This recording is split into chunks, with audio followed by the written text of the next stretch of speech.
তাহলে কোরআনের পাখিদের কি অসম্মান করা যাবে? কথা বলেন। আল মারউ মা'a মান আহাব্বা, যার সাথে যার মহব্বত তার সাথে তার কিয়ামত।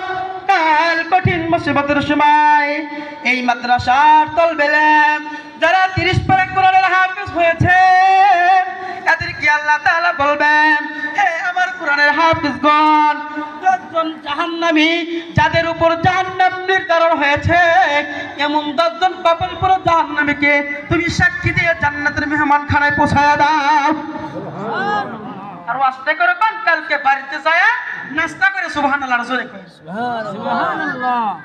একদম জাহান্নাম নির্ধারণ হয়ে গেছে এমন 10 জন জাহান্নামীরা জান্নাতে নেবে। ছোট্টহানি কথা। কথা বলেন। এই জন্য বলতেছি কোরআনের পাখিদের সাথে গাদ্দারি করা যাবে? বাজার আমার